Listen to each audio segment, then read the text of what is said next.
Sim, sim, professor, tranquilo.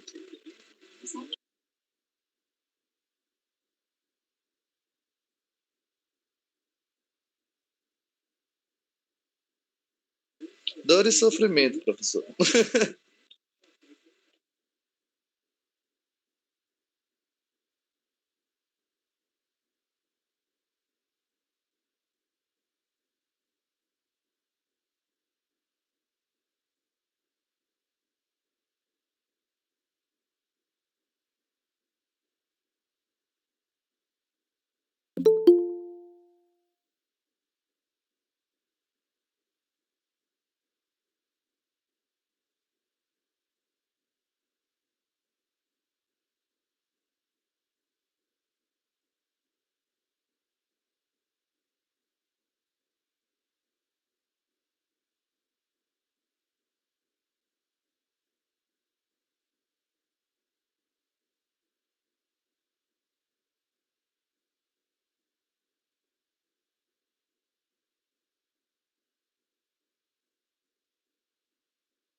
Professor, a gente vai conseguir passar, professor? A gente vai conseguir passar, porque o senhor estava corrigindo as nossas listas, né? A situação tá boa.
Toda vez eu apanho para isso. Eu sempre acho que não está capturando.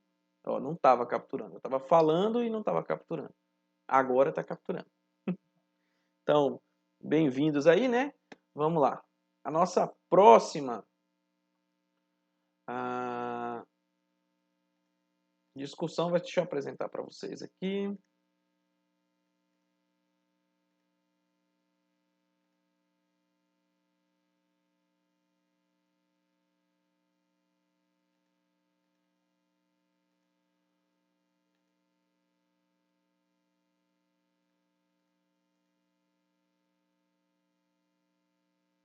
Não sei o que ele travou. Pronto, agora sim.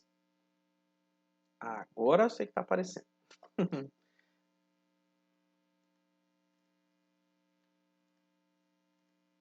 Sempre deixo tudo organizadinho, mas aí não estava aqui aparecendo. Beleza. Pessoal, então, a nossa aula de hoje, como eu já disse para vocês, nós vamos estudar a parte de momento linear e colisões. E para a gente falar desse assunto, todo mundo está vendo o meu quadro aí, escrito momento linear e colisões, com dois carros batendo frontalmente? Caso vocês não estivessem vendo, eu queria saber. Perfeito. Deixa eu só colocar o áudio de vocês aqui, porque eu não estou pegando o áudio de vocês. Pronto.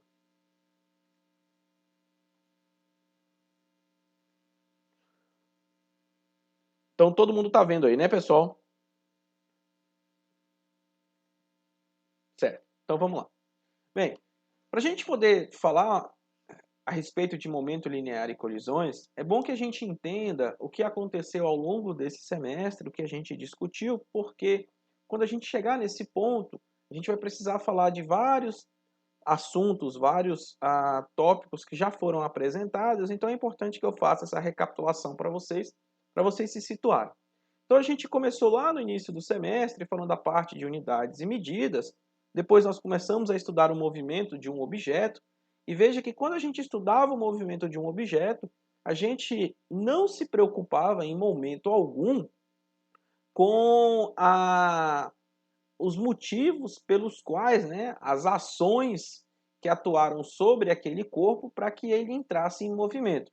A gente só é como se alguém chegasse para a gente e falasse assim, olha, tem esse corpo que está se movimentando, me diz aí o que ele vai fazer, só no ponto de vista da cinemática. Então, o máximo que você poderia fazer ali com todo o seu conhecimento de física era conhecer posição, velocidade, aceleração, intervalo de tempo, coisas associadas, informações associadas ao movimento propriamente dito. Qualquer informação adicional a isso, com a cinemática, não era possível.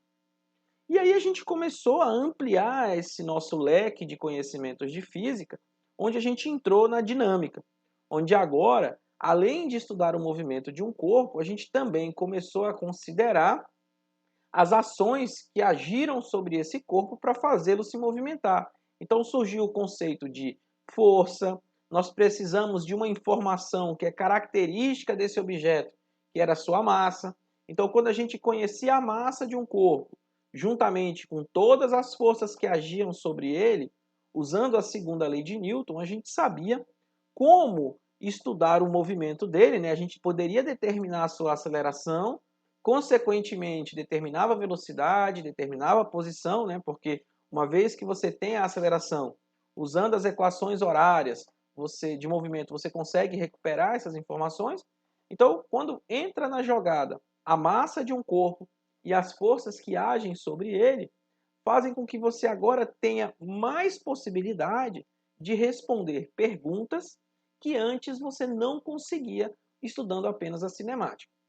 E aí, perfeito, a gente continuou trabalhando com forças, apesar que, quando a gente trabalha com forças, a gente tem que considerar que a força é uma grandeza vetorial, então você precisa desenhar o diagrama de força, colocar as direções das forças que atuam, decompor e tudo mais.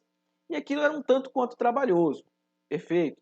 E aí nós demos mais um passo nessa escada do mundo da física clássica e a gente começou a acrescentar novos elementos, como o conceito de energia, o conceito de trabalho, o conceito de conservação de energia, e aí a gente pôde explicar novamente o movimento de um corpo com todas as forças que agem sobre ele, mas usando mecanismos de energia. E aí a gente definiu uma energia associada ao movimento, que a gente chamou de energia cinética, uma outra energia que era associada à configuração do nosso sistema, então você chamava esse tipo de energia de uma energia potencial, e ela podia ser uma potencial gravitacional ou uma potencial elástica.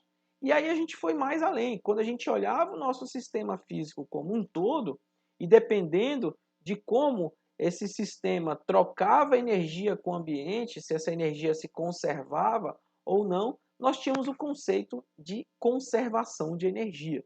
E aí ficava muito mais fácil resolver vários problemas de conservação de energia. Até aqui, tudo bem? Ou alguém ainda ficou com dúvida? O apanhado que eu estou fazendo?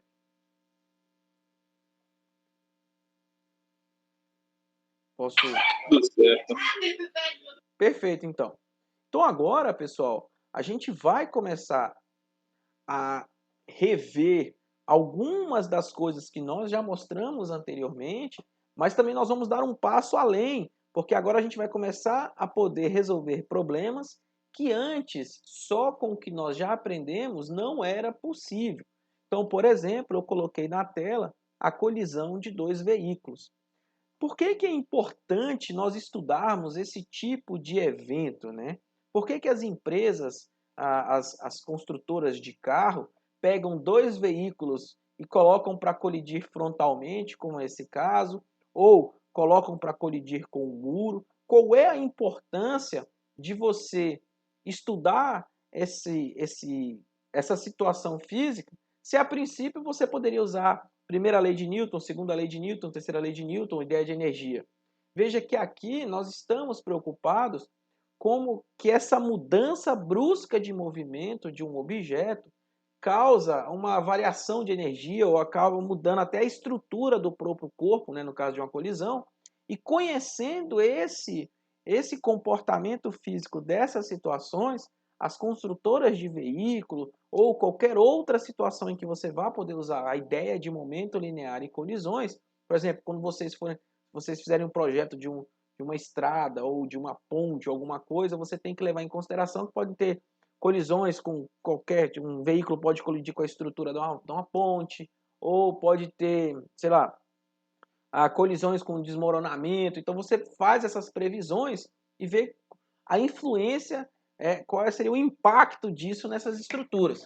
E justamente para responder esse tipo de pergunta, a gente vem estudar o conceito de momento linear e colisões.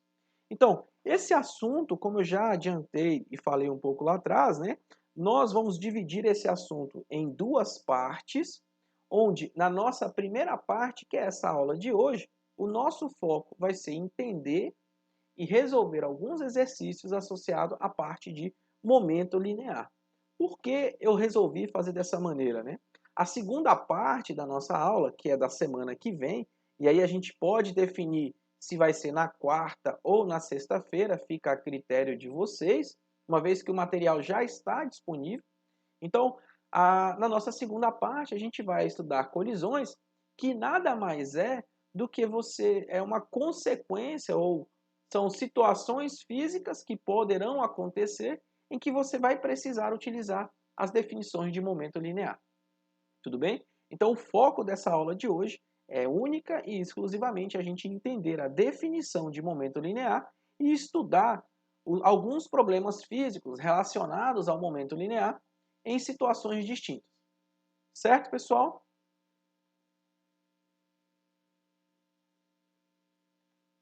Certo. Beleza. Então, o objetivo principal dessa nossa aula hoje vai ser permitir que vocês entendam e analisem eventos como este que estão na tela, de dois corpos colidindo, ou outras situações parecidas que a gente vai ver, tá? E, inicialmente, a gente vai apresentar o conceito de momento, que é um termo utilizado para descrever os corpos em movimento, tá?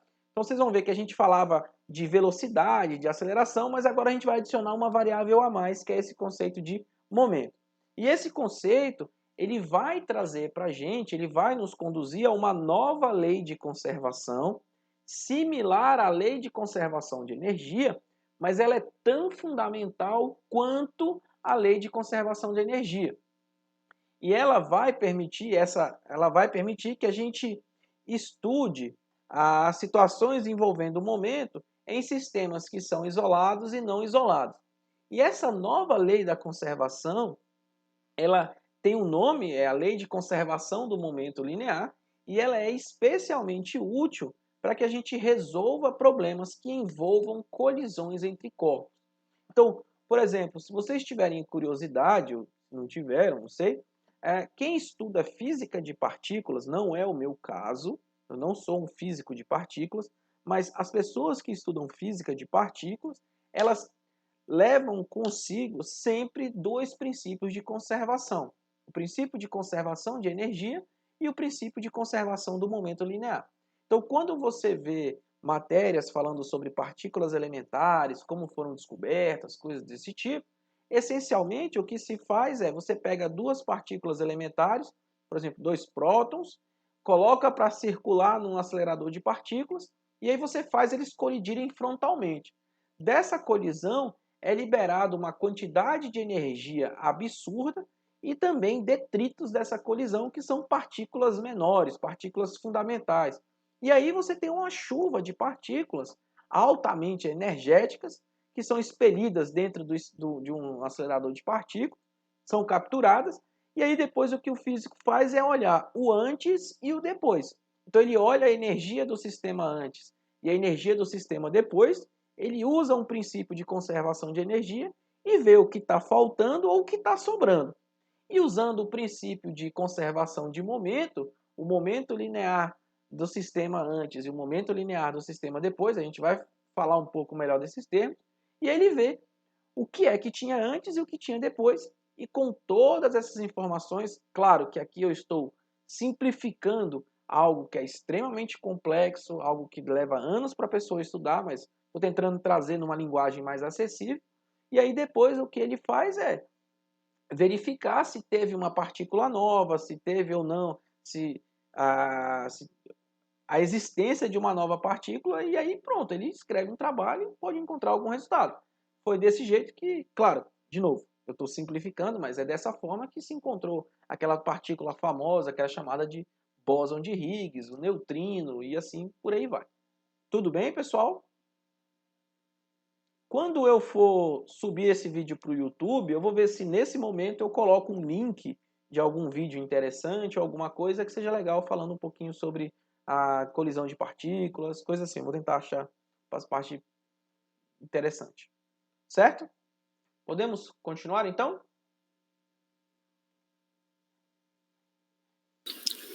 Sim, professor. Beleza.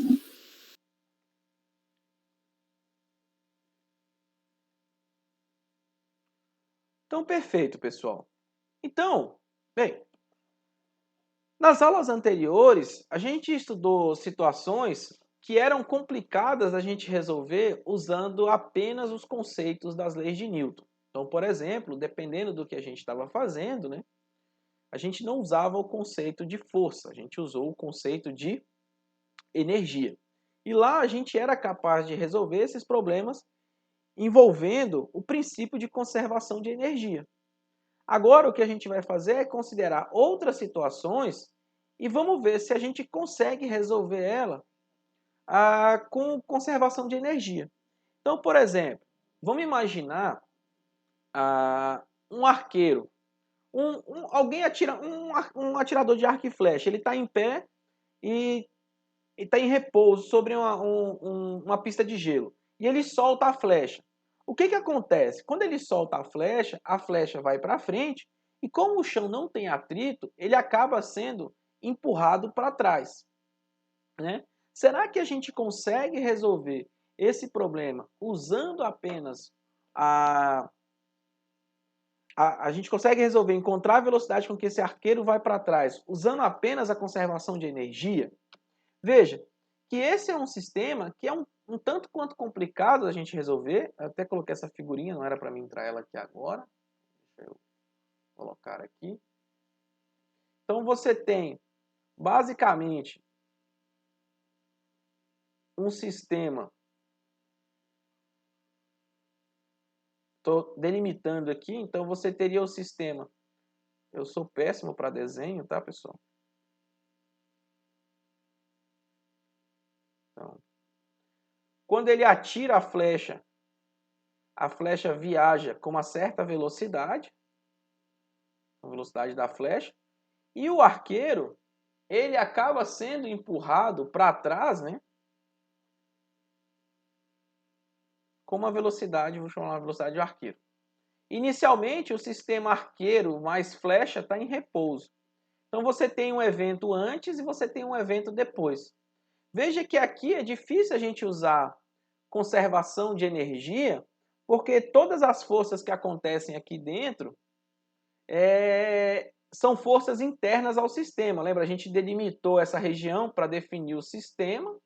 Então o nosso sistema é o arqueiro e a flecha. E aí as forças que envolvem aqui são forças internas. A gente não está considerando qualquer energia dentro do sistema, a gente chama de uma energia interna, e a única coisa que eu poderia estudar era energia potencial, mas veja que nesse caso aqui você não tem como construir uma energia potencial.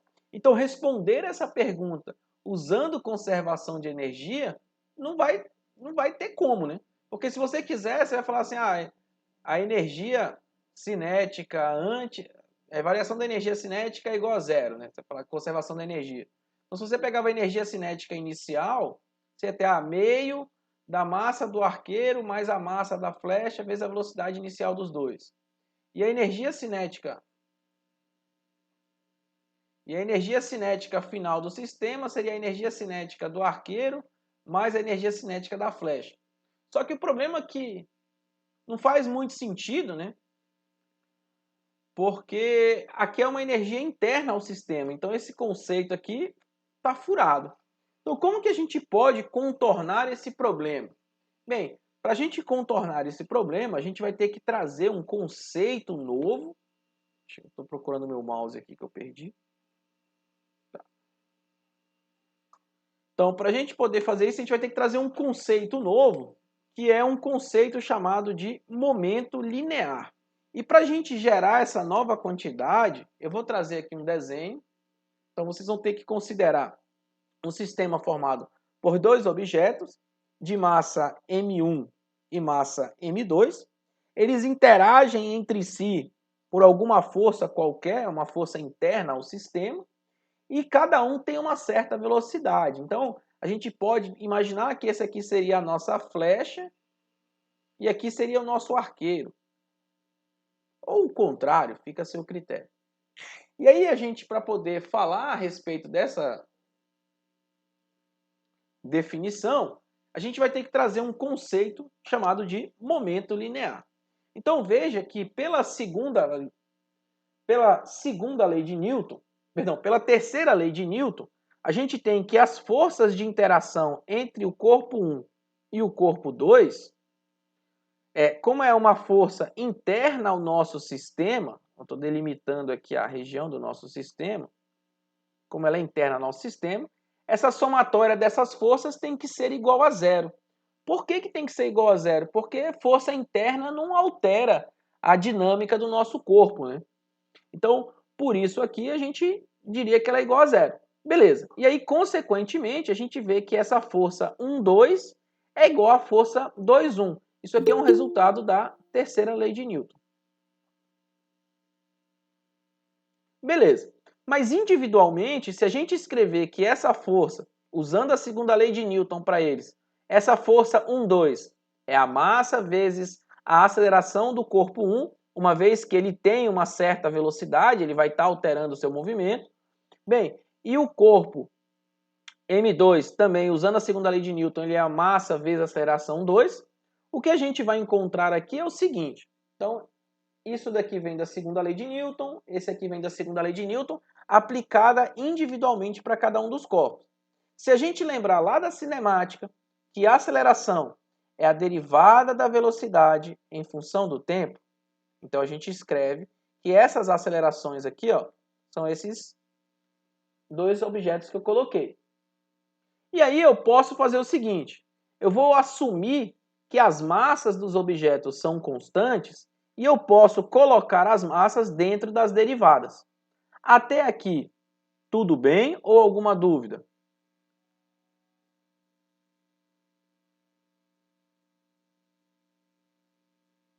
Tudo bem, professor. Então, a gente está vendo que esses dois termos, sempre lembrando que o nosso resultado vai ser igual a zero. Então, esse primeiro termo aqui, olha, veio desse F12.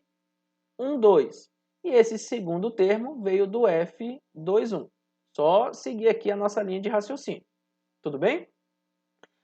Como a derivada é a mesma nos dois termos, eu posso colocar essa derivada em evidência. Então, a derivada com relação ao tempo desse objeto que aparece dentro do parênteses, sempre lembrando que a massa é constante e a derivada da velocidade é a aceleração. Então, agora a gente vai ter que essa estrutura toda aqui, ela é igual a zero. Bem, e aí vocês aprenderam em cálculo 1 que a derivada de qualquer objeto, qualquer quantidade matemática, cuja derivada é igual a zero, é porque esse objeto que a gente está derivando, ele é o quê, pessoal? Constante. Tudo bem?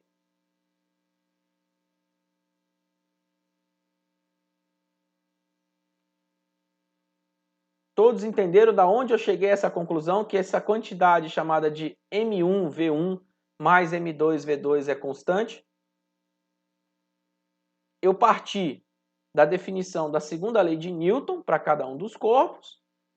Lembrei que a aceleração é a derivada da velocidade com relação ao tempo e só fui organizando os termos até chegar na expressão que eu queria.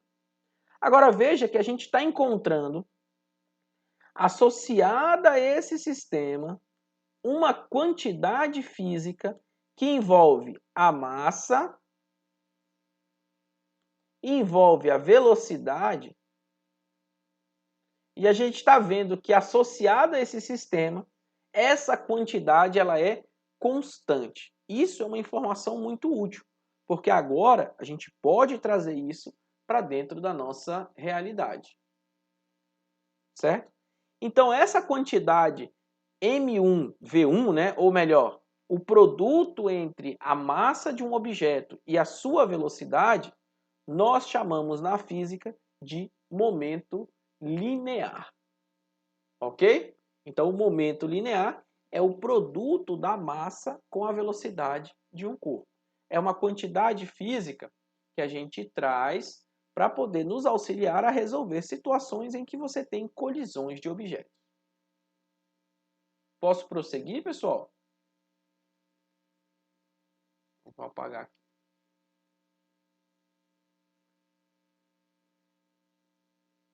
Então, o que é o momento linear? Bem, o momento linear a gente representa pela letra P.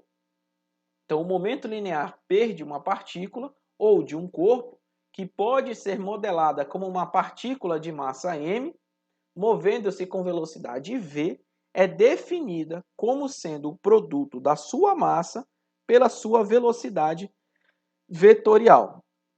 Então, momento linear é mv. No sistema internacional, a unidade de momento é quilograma-metros por segundo. E uma informação muito importante é que o momento linear ele é uma grandeza vetorial. Ou seja, esse momento linear ele vai ter componentes. Então, aqui nós temos componentes para cada uma das suas direções. Tudo bem? E o momento linear ele tem a mesma direção e sentido que o vetor velocidade. Certo? Perguntas, dúvidas? Posso continuar? Pode sim. Perfeito, pessoal. Deixa eu apagar aqui. Tá. Então, assim, usando a ideia de momento linear, vamos reescrever a segunda lei de Newton de modo que ela possa ser escrita em termos do momento linear. Para a gente fazer isso, a gente lembra que a segunda lei de Newton ela fala o seguinte: a somatória. Opa, cadê meu mouse? A somatória de todas as forças que agem em um corpo, né, a resultante das forças, ela é igual massa vezes aceleração. E aí tá bom, então a gente tem que a força é igual massa vezes aceleração, porém, a aceleração é a derivada da velocidade em função do tempo. Se nós considerarmos que a massa é constante, então massa constante, eu posso colocar essa massa dentro da derivada, porque se ela fosse constante, ela saía, tudo bem? E aí eu tenho a grandeza mv, e essa grandeza é o que nós chamamos de momento linear. Ou seja, a força é igual à derivada do momento com relação ao tempo. E aí agora a gente pode repaginar a segunda lei de Newton e apresentá-la na sua maneira mais completa, onde a gente fala o seguinte, que a taxa de variação do momento linear no tempo é igual à força resultante sobre o corpo. Professor, mas por que o senhor escreveu a segunda lei de Newton dessa forma e não a manteve como massa vezes aceleração? É porque quando você escreve a segunda lei de Newton como sendo força resultante igual massa vezes aceleração, você aqui já está assumindo de ponto de partida que essa massa ela sempre será constante. O que não é verdade em algumas situações. Por exemplo, quando você faz o lançamento de um foguete. Quando você lança um foguete para o espaço, a massa do foguete ela não permanece constante. Vocês sabem me dizer por que ela não permanece constante? Qual é o parâmetro que muda nela ao longo do seu trajeto?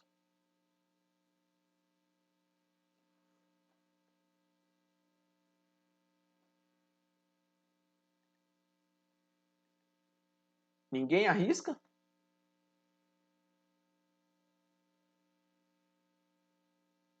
Pode colocar no chat, não tem problema não. A minha pergunta é qual é... primeira pergunta é se vocês concordam ou não. A massa de um foguete, ela permanece a mesma ao longo de todo o lançamento? Sim ou não? Não, porque ela perde combustível. Todos concordam que ao longo do lançamento, a Camila bem falou, ele perde um item essencial, que é o combustível. Quando ele está na plataforma de lançamento, ele tem uma massa, mas quando ele chega no ponto mais alto da atmosfera, a quantidade de combustível que ele tem lá em cima é bem menor do que a quantidade de combustível que ele tem embaixo. Então veja que à medida que ele vai subindo, as forças resultantes que agem sobre esse foguete têm que levar em consideração essa variação de massa. E aí, se você for estudar, se você fosse um engenheiro espacial e tivesse que fazer as equações para descrever a trajetória dele ao longo dessa subida, você não poderia usar simplesmente que F é igual a ma, porque aquela massa que você está considerando não é a massa dele de pouso, né, de lançamento. A massa vai mudando com o tempo. Então, a maneira mais completa de você escrever a segunda lei de Newton para resolver problemas em que a massa tem uma variação é usando o... Cadê o meu mouse aqui? Eu sempre perco o meu mouse.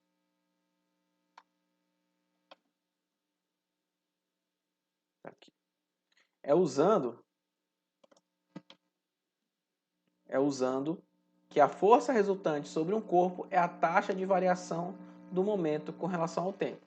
Por quê? Quando você considera que a massa varia no tempo, olha só como essa equação fica, né? o momento linear é mv. Então agora a massa não é mais constante. Então você tem uma derivada da massa com relação ao tempo, multiplicado pela velocidade, mais a massa vezes a derivada da velocidade com relação ao tempo. Aqui é aquele termo que a gente conhecia, F igual a ma. Nesse caso agora, já é um termo novo que está associado à variação da massa. Tudo bem, pessoal? Então veja que quando você... Inclusive, essa equação que eu mostrei para vocês é chamada equação do foguete. Certo?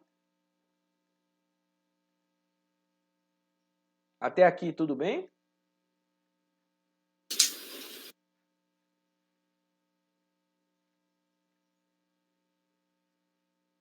Tá ok, professor.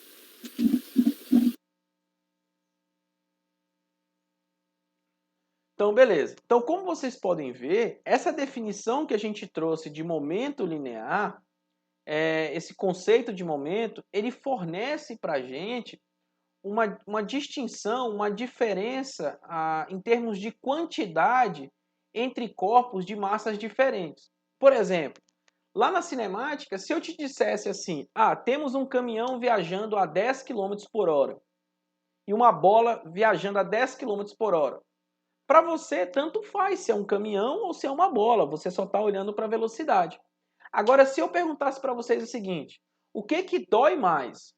O que machuca mais? Uma bola a 10 km por hora ou um caminhão a 10 km por hora? Pô, exagerei, também coloquei um caminhão, é óbvio que um caminhão vai machucar, né? Mas por que o que diferencia, nesse caso, o caminhão e a bola? Essencialmente, além do formato, né, óbvio, nós estamos falando da massa de cada um. Então veja que quando você coloca a massa no contexto, você está aumentando o momento daquele objeto, então dependendo do momento, o estrago é muito maior. Tudo bem? Por isso, a importância de se estudar o momento linear ao momento linear de um objeto. Tá? Beleza, gente. Então vamos lá. Certo. E aí uma outra consequência que a gente tira daqui também é a seguinte. Deixa eu ver aqui. Não, ainda não preciso. Então, uma outra consequência interessante que a gente tira é a seguinte. Lá na dinâmica, a gente ainda falava assim, olha, F é igual a ma, beleza? Segunda lei de Newton. E aí a gente tirava umas conclusões interessantes, né? Então, por exemplo, quando a resultante das forças era igual a zero, a gente falava que o corpo está em equilíbrio, né? E mais do que isso, a gente falava duas coisas. Ou ele está parado, a sua velocidade é zero, ou ele está em movimento retilíneo uniforme, a sua velocidade é constante. Correto? A gente falava isso. Era o que a gente dizia, né? E claro, e se essa força resultante fosse diferente de zero, a gente ia estar falando que o corpo estava em movimento. E não só isso, né? Ele está em um movimento acelerado, porque afinal de contas ele ia ter uma aceleração associada. Tudo bem, pessoal? Isso utilizando única e exclusivamente essa forma da segunda lei de Newton para uma massa constante. Agora, quando você escreve a segunda lei de Newton usando que ela é a taxa de variação do momento em função do tempo, além de todas essas considerações que nós fizemos, a gente tira agora um resultado mais interessante ainda, que é quando a força resultante que age sobre um corpo é zero, ou seja, essa derivada com relação ao tempo é zero, e a gente tira uma lei de conservação. A gente está dizendo que o momento linear associado a esse sistema ele é sempre constante. Então aqui agora a gente consegue, isso abre um leque de possibilidades para a gente estudar. Porque se você está diante de um sistema físico que envolve vários objetos, e aí você vê que as forças que agem lá são forças internas, ou seja, a somatória de todas as forças dão zero, você pode dizer que associado àquele sistema de partículas, existe uma conservação do momento linear. E aí você resolve uma gama de problemas. Tudo bem? Podemos continuar?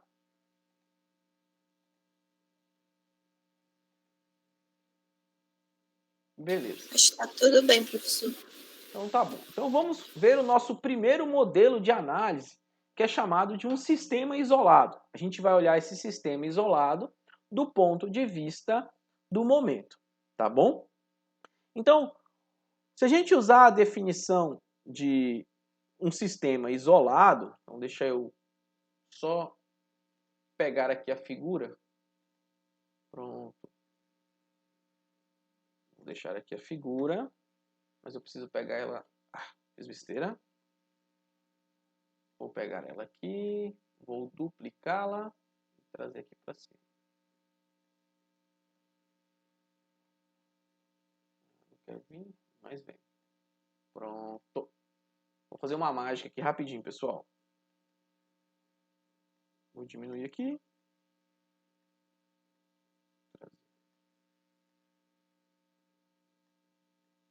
Tá meio pequenininha, mas dá para mostrar o que eu quero. Dá para vocês verem a figura aí? Eu sei que tá meio miudinha, mas é só para indicar que tem duas partículas, tá? Só para vocês entenderem o porquê dessa equação aqui. Tá bom? Então nós temos um sistema formado por dois objetos que interagem entre si, tá? E as forças internas a esse sistema, essa força F1,2 e F2,1, são forças internas, são forças de ação e reação, ou seja, a segunda lei de Newton para esse caso aqui, a gente tem que a somatória de forças aplicada ao nosso sistema é zero, tá? É um sistema onde não tem resultante diferente de zero. Então, cada uma dessas partículas vai ter um momento. Então, você tem o momento associado à partícula de massa M1 e o momento associado à partícula de massa M2. Então, lembrando que a segunda lei de Newton fala que a somatória de forças é igual à variação do momento com relação ao tempo, então a gente usa aqui dentro. Nesse caso, o nosso sistema tem dois objetos, é o momento de cada uma somado. Como essa derivada é igual a zero, como consequência, isso que está dentro do parênteses obrigatoriamente tem que ser constante. Ou seja, se eu derivar essa somatória dos momentos com relação ao tempo, obrigatoriamente ela tem que ser igual a zero. Então a gente está dizendo que a soma do momento de cada uma das partículas é constante. Então a gente pode dizer o seguinte, a gente define o momento total associado a esse sistema como sendo a soma de cada um, e isso é constante, e logo a gente pode analisar esse problema em dois momentos. Você pode olhar um antes, onde eles vão ter um momento inicial, cada um vai ter uma velocidade, e depois você pode olhar um momento final, cada um vai ter uma velocidade para cada direção. E aí, em consequência de o sistema ser isolado, e a somatória das forças ser sempre igual a zero, essa análise vai nos dizer que o sistema em si conserva um momento linear. Então você pode analisar esse problema em um antes e depois associado ao momento linear. Tudo bem até aqui nessa construção da lei de conservação, pessoal?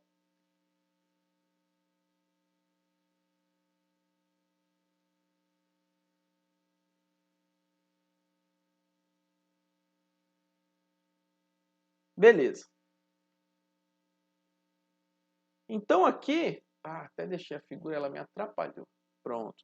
Então aqui, ó, se duas ou mais partículas interagem em um sistema isolado, o que a gente tem? A gente vai ter por construção que o momento linear total associado ao nosso sistema, ou seja, esse momento linear total vai ser sempre a soma de todos os momentos associados das partículas, tá? Então, sempre lembrando que esse momento é o mv. Então, se dois ou mais partículas interagem em um sistema isolado, o momento linear ele é sempre conservado. Isso vai nos permitir estudar problemas do tipo de colisão, certo? Por exemplo, no caso dos carros que colidem, ali é um sistema isolado ou um sistema não isolado?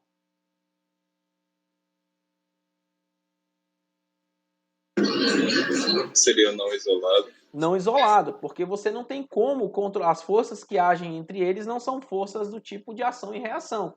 Cada um vem com uma força agindo sobre eles. Ali é um sistema não isolado. Então a gente vai estudar isso quando a gente for falar de colisões. Tudo bem? Sim. Perfeito. Então, no início da aula, eu trouxe para vocês aqui o problema do arqueiro, então eu trago ele novamente para vocês verem como que a gente resolve do ponto de vista de conservação de momento. O enunciado tá bom de visualizar, pessoal? Eu não sei como é que tá aí para vocês. Tá bom assim, professor. Tá bom. Então, vamos lá. Então, consideremos a situação proposta que foi trazida para vocês, que é a do arqueiro com 60 quilos, que estava em pé e em repouso sobre o gelo sem atrito, e ele atira uma flecha com uma massa de 0,030 kg horizontalmente a 85 metros por segundo. Aqui eu até coloquei a figurinha colorida para ficar mais fácil de vocês visualizarem. E aí vem a pergunta, com que velocidade o arqueiro se move pelo gelo depois de lançar a flecha? Então o que a gente tem que inicialmente entender é a situação, né? Quem é o nosso sistema aqui? Bem, o nosso sistema isolado é o homem mais a flecha. Isso é claro para vocês?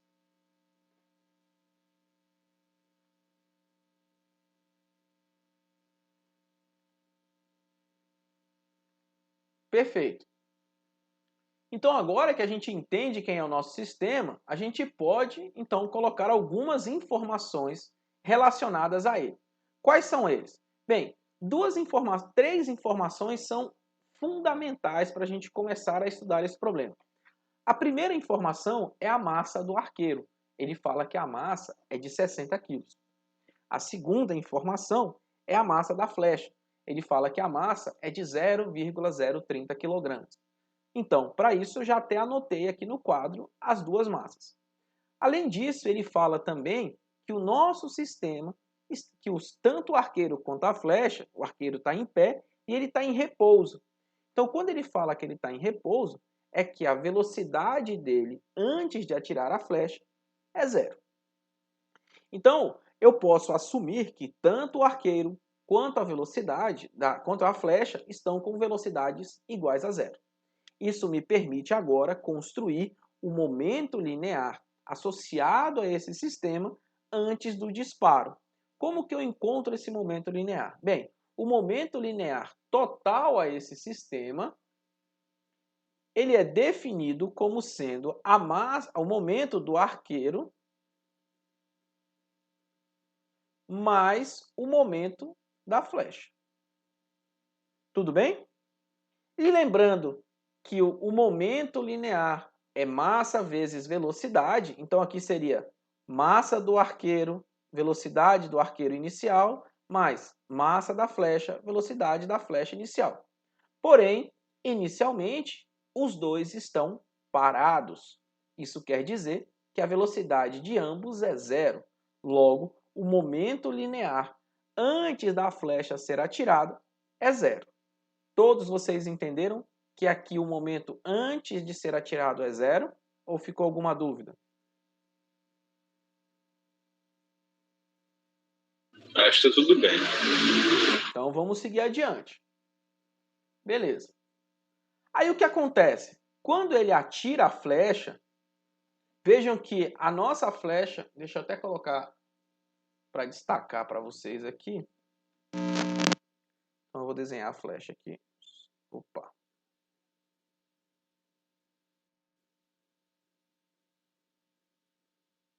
Estou fazendo no amarelo.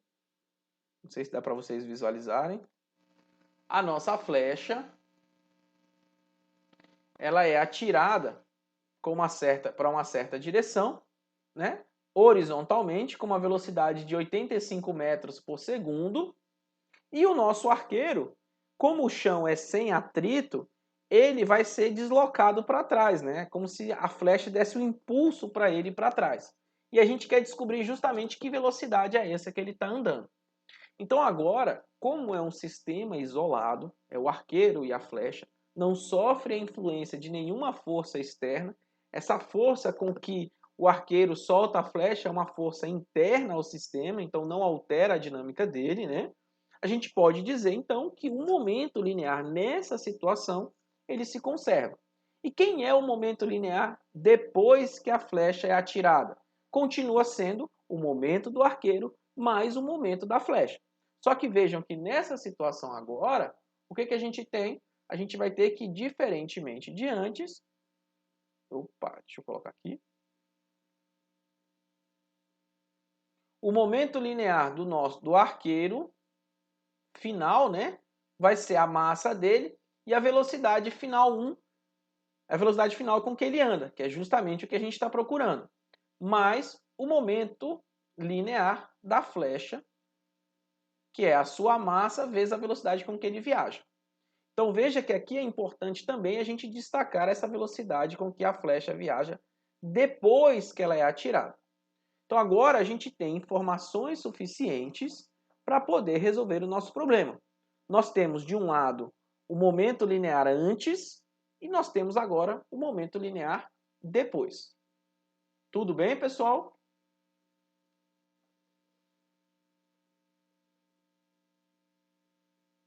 Posso continuar?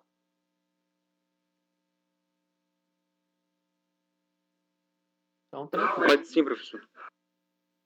Agora, a gente pode usar esses dados e fazer a conservação do momento linear. Então, deixa eu tirar aqui. É esse que eu não preciso. Então, usando o conceito de conservação, você tem que o momento antes é igual ao momento depois. Mas o momento antes é igual a quem? Era zero, né? A gente viu isso. Então, se você não lembra, eu vou colocar aqui, ó. O momento linear antes é zero. Essa figurinha aqui não era para ter. Deixa eu apagar essa flechinha amarela para não atrapalhar, senão. Pronto. Então, o momento linear antes é zero. E o momento linear depois? Bem, o momento linear depois, a gente viu que é M1V1F mais M2V2F. Então, com essas informações, a gente coloca aqui dentro e encontra que, resolvendo, né, a gente então tinha M1V1F mais M2V2F, que é o momento depois que a flecha é lançada, isso era igual a zero, que é o momento antes da flecha ser lançada.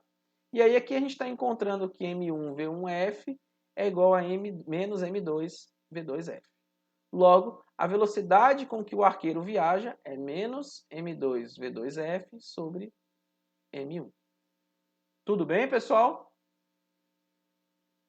E aí, substituindo as informações que a gente precisa, a gente vai encontrar, né? Então, substituindo a massa da flecha, a velocidade da flecha e a massa do arqueiro, a gente vai encontrar que esse arqueiro viaja com uma velocidade de 0,042 metros por segundo.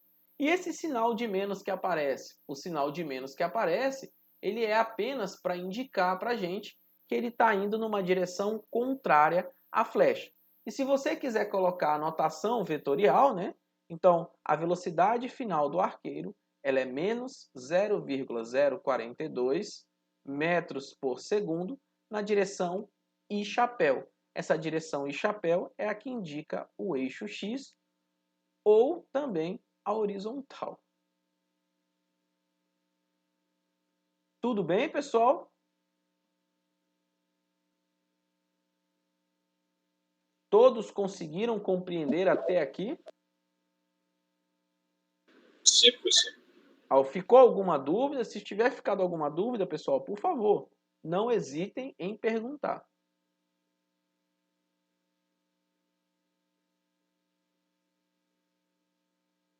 Então vamos lá. Então vou continuar. Então vou apagar o quadro.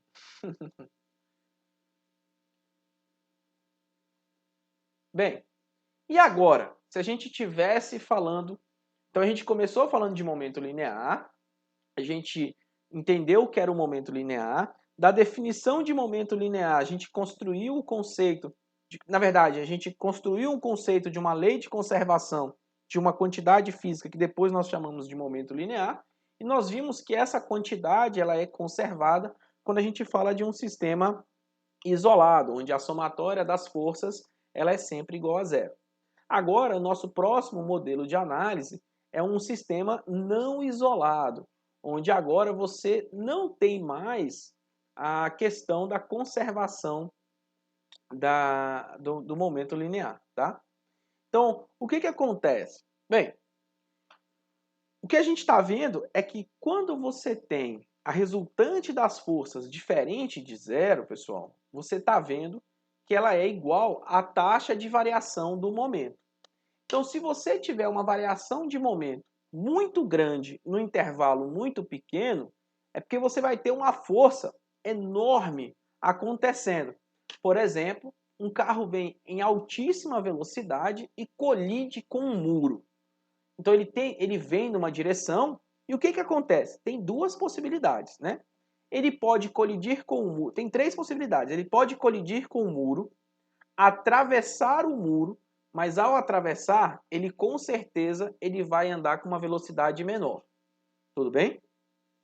Outra coisa, ele pode colidir com o muro e literalmente pregar no muro e não ir mais para frente, ficar parado. Então ele para de uma vez ali. E a outra possibilidade é ele colidir com o muro e voltar para trás. Todos concordam?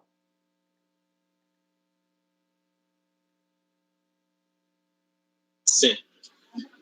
Nas três situações, eu não posso afirmar que a resultante é zero, porque houve uma variação de velocidade. Então, houve uma aceleração ou uma desaceleração nesse caso. Então, houve uma variação de momento. Mas veja que o impacto causado nessa colisão foi absurdo, porque você danificou a estrutura do carro, você fez a mudança de direção dele e, dependendo da situação, você inclusive mudou o sentido da velocidade. Então, quando isso acontece, é o que a gente acaba definindo, né, trazendo para a gente o conceito de impulso. Então, a variação do momento linear, então, quando você integra essa equação, então, pega essa variação do tempo, passa para o outro lado, você integra isso no tempo, de um lado você vai ter a variação do momento, né? Então, o momento final menos o momento inicial, e isso vai ser igual a essa quantidade que aparece aqui. E essa quantidade, ela tem um nome para a gente, e ela é chamada de impulso. Então, o impulso nada mais é do que força vezes o intervalo de tempo, certo? Quanto menor o intervalo de tempo, maior a força aplicada, maior é o impulso. É aquela velha pergunta de ensino médio, né? Aqui em Belém principalmente acontece, o que danifica mais no vidro de um carro? Uma manga madura ou uma manga verde? Quando ela cai lá no centro de Belém, qual é que causa maior dano, né? Vocês sabem responder? Usando a ideia de impulso?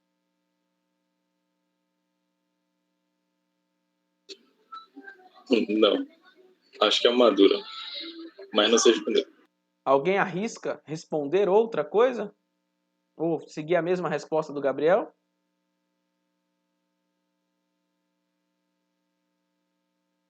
Pense, o que acontece quando a manga madura ela entra em contato com o vidro? Bem, a manga madura, à medida que ela vai entrando em contato, ela fica muito mais tempo em contato com o vidro do que a manga verde, porque a manga verde só quica e vai embora. Então, o intervalo de tempo de contato entre a manga e o vidro, no caso da manga verde, é muito pequeno, o que ocasiona uma força muito grande e acaba trincando o vidro. A manga madura não. A manga madura ela vai se espatifando, então o tempo de contato entre o vidro e a manga é muito maior. Logo, a força causada ali ao dano ela é bem menor, o impulso, né? O impulso gerado é menor. Não sei se vocês, agora não, porque está todo mundo em casa, eu imagino que está todo mundo em casa, mas quem vai ao shopping gosta daquelas partes de joguinhos, tem um joguinho que é uma daquelas máquinas que é de você dar um soco para medir a sua força. Então muita gente vai dar o soco e segura o braço para ir achando que vai ser muito maior.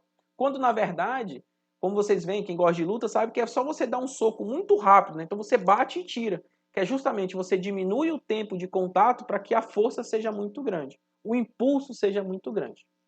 Tudo bem, pessoal?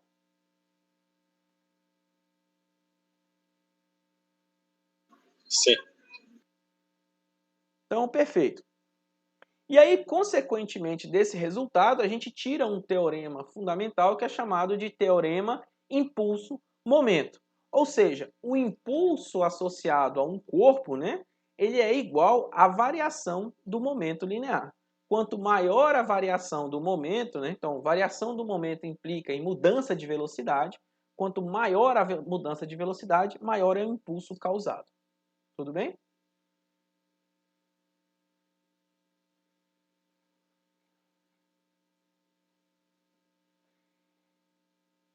Tá. Quando a gente diz que o impulso é dado a uma partícula, o que a gente está dizendo é que o momento é transferido de um agente externo para uma partícula, tá? Então, quando você dá um impulso em alguma coisa, você está transferindo o momento para aquele objeto que você está dando impulso. Tá bom? E essa equação que eu estou mostrando para vocês, essa variação do momento igual ao impulso, ela é o enunciado mais geral do princípio de conservação do momento. E ela é chamada de equação da conservação do momento. Beleza, deixa eu ver se tem mais alguma coisa. Tá tranquilo. Então agora a gente tem um exercício para a gente resolver. Aqui, posso apagar esse. Aqui tem. Ah, não tem. Então, vejamos um problema bem na prática. Bem, em um teste de colisão de um carro de massa de 1.500 kg que colide contra o muro, como mostrado na figura, as velocidades inicial e final dos carros são dadas por os valores. A velocidade inicial é menos 15 metros por segundo na direção horizontal e a velocidade final é de 2,6 metros por segundo na horizontal também, mas na direção Y. Se a colisão dura 0,150 segundos, ou seja, 0,15 segundos, menos de 1 segundo, encontre o impulso causado pela colisão e a força resultante média exercida sobre o carro. Então, novamente, a gente tem algumas informações importantes. Nós temos que conhecer a massa do carro. Então, o nosso sistema aqui não é o carro-muro, é só o carro, então é um sistema isolado. Então, a gente vai estudar, não é um sistema isolado, né? Porque vai haver um contato do carro com o muro, então há uma transferência de momento do muro para o carro, uma vez que o carro muda de direção, então não é um sistema isolado. O muro é o agente externo que influencia na direção do carro, é ele que causa o dano no carro e causa a mudança na sua velocidade. Então aqui o nosso sistema é único e exclusivamente o carro. Então a gente tem a massa do carro, que é de 1.500 kg, a velocidade inicial dele, que é de menos 15 metros por segundo, e a velocidade final dele, que é de 2,6 metros por segundo. Tudo isso ocorreu no intervalo de tempo de 0,15 segundos. Tudo bem, gente? Então tá bom. Então o que a gente tem inicialmente? Bem, a gente quer calcular o impulso causado pela colisão. Então a gente vai calcular primeiro o impulso e depois a gente acha a força resultante. O impulso a gente vai achar usando o teorema do momento impulso, ou seja, o impulso é igual à variação do momento linear. A variação do momento linear é o momento linear final menos o momento linear inicial. E quem é cada um deles? O momento linear inicial é aquele massa do carro vezes a velocidade inicial do carro. E o momento linear final é a massa do carro, velocidade final do carro. Então, substituindo os valores que estão aparecendo aí na tela para vocês, dentro dessa equação do teorema impulso-momento linear, nós encontramos o seguinte, que o impulso fornecido para esse carro, né, ou seja, o impulso transferido do muro para o carro, de modo que o carro que vinha a uma velocidade de 15 metros por segundo em um sentido, mude a direção do seu movimento e retorne com uma velocidade de 2,6 metros por segundo. Esse impulso fornecido é um impulso dá no valor de 2,64 vezes 10 à quarta quilogramas metros por segundo. Se você não tem ideia do que é esse valor, a gente coloca um número maior, né? Então fica 264,00 quilogramas metros por segundo. Então você forneceu um impulso de 26.400 quilogramas metros por segundo. Tudo bem? Agora, talvez esse número não faça tanto sentido, mas a gente pode tentar identificar qual foi a força resultante que atuou sobre esse carro, né? Ou seja, o quanto de força foi fornecido para ele para gerar esse impulso. Então a gente faz isso agora. A gente determina. Bem, basta a gente lembrar que o impulso é a força média, né? A somatória das forças vezes o intervalo do tempo. Logo, a força média vai ser o impulso dividido pelo tempo. Então, se você usa o valor do impulso que nós descobrimos dividido pelo intervalo do tempo, você vai encontrar que a força média foi de 1,76 vezes 10 à quinta e não menos 5. Deixa eu apagar aqui. Apaguei muito.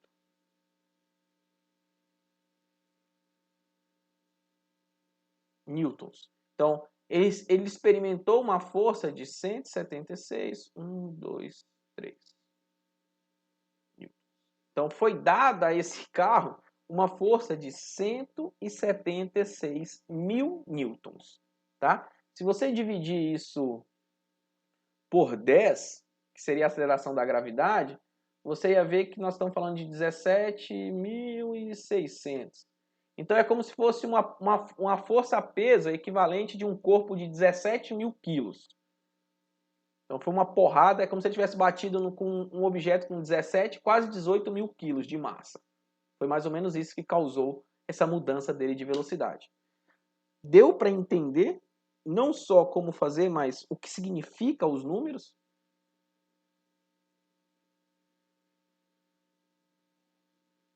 Então veja que esse intervalo de tempo muito pequeno produziu uma quantidade de impulso absurda e a força associada também é muito grande. Então por isso que a força é tão grande que ela é capaz de pegar esse carro que vem a uma velocidade de 15 metros por segundo, certo?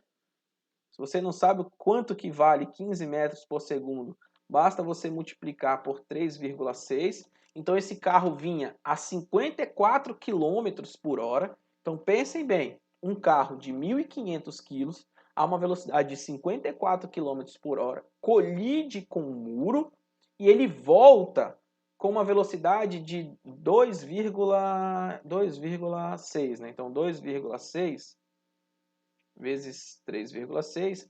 Então ele volta com uma velocidade aproximadamente de 10 km por hora. Então olha só, a força que o muro emplacou no carro foi tão grande que ele conseguiu reduzir a velocidade do carro de 54 km. Professor? Oi? Professor, sua tela tá preta. Ah, minha tela tá preta. Tá, pronto. Voltou. Então, a força desse muro foi tão grande, pessoal, que ela foi capaz de pegar um carro a 54 km por hora, parar esse carro num instante de tempo e fazer ele voltar para trás com uma velocidade de 10 km por hora. E essa força que ele aplicou foi uma força de 176 mil newtons. Então, é uma coisa absurda. Isso porque o intervalo de tempo foi muito pequeno. Então veja que é muito importante as construtoras de carros saberem identificar esse tipo de coisa, porque toda essa energia que é transmitida nesse impacto, ela tem que ser jogada para dentro, ela é distribuída dentro do carro, inclusive do motorista. Então eles fazem com que as estruturas do carro suportem altos impactos ou utilizem materiais que se deformem muito rápido ao ponto de que esse impacto que foi transferido não chegue ele todo no motorista. Então, por isso que tem todo esse estudo de segurança do carro, de veículo. Tudo bem?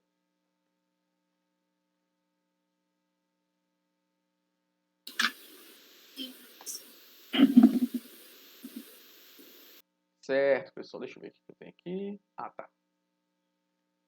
Aí uma pergunta bem interessante que a gente poderia ter respondido é o seguinte: e se o carro não tivesse retornado? O que implicaria, né? Bem, primeira coisa que implicaria é que a velocidade final dele seria zero. E aí, quanto que seria, então, o impulso fornecido a ele? Bem, nesse caso, o impulso fornecido a ele, né, vai ser o momento final menos o momento inicial, mas o momento final dele é zero, né? Afinal de contas, a velocidade final dele é zero, e o momento inicial é o que a gente calcula com a massa vezes a velocidade inicial dele. Então, substituindo os valores, a gente vai ver que esse impulso é de 22.500 km/metros por segundo. E aí, quando a gente calcula a força aplicada para ele, a gente vai ver que é uma força de 1,5 vezes 10 à quinta, ou 150 mil newtons, né? Veja que quando ele fica no muro, né, ele não retorna, o impacto nele, o impulso aplicado para ele é menor e a força com que ele também recebe é bem menor. Ou seja, você pode tentar construir os carros para ficarem mais seguros, eles têm que também levar isso em consideração, né? Se é melhor voltar nas batidas ou se é melhor ele ficar pregado. Então, tudo isso tem que ser levado em consideração no estudo dos veículos. Tudo bem, gente? Perguntas?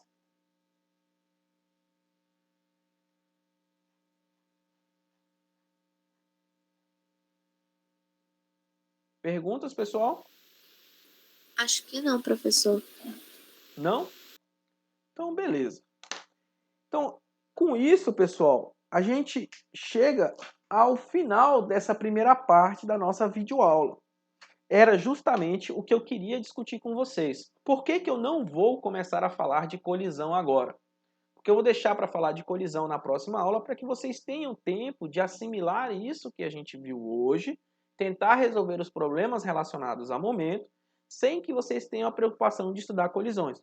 Porque quando eu vier falar de colisões, vocês já vão ter tido tempo suficiente para assimilar os conceitos de momento. E lá em colisões vai ser mais aplicação. Então lá a gente vai ter uma coisa chamada de colisão elástica, colisão inelástica, colisão em uma dimensão, colisão em duas dimensões. Então, para ficar mais tranquilo e menos sobrecarregado a cabeça de vocês, eu prefiro tratar com esses assuntos em momentos separados. Primeiro eu começo a falar de momento e depois eu começo a falar de colisões. Tudo bem? Tudo bem, professor. Beleza. Então vamos lá, avisos. A lista de frequência ela está aí disponível para vocês. Então, estou colocando de novo ela aqui para que todo mundo possa acessar, tá bom? A lista de frequência ela vai ficar disponível até as 3h45 para todo mundo. Então deixa eu parar a minha apresentação, porque eu já não estou mais apresentando para vocês. Pronto. Trocar minha câmera. Pronto, pessoal. Agora troquei a câmera. Estão me vendo?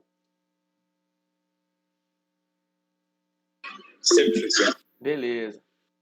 Então é isso, pessoal. Então a gente discutiu a parte de momento linear. Aproveitem que é um conteúdo relativamente pequeno, com algumas definições bem simples e diretas. Tentem entender, tentem verificar quando o sistema ele é isolado e quando o sistema não é isolado.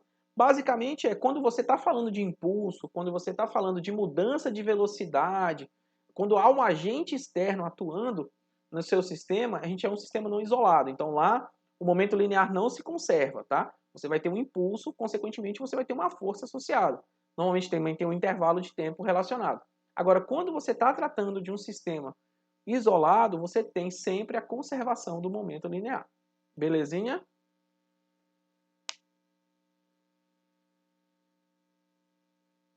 Tudo certo, professor.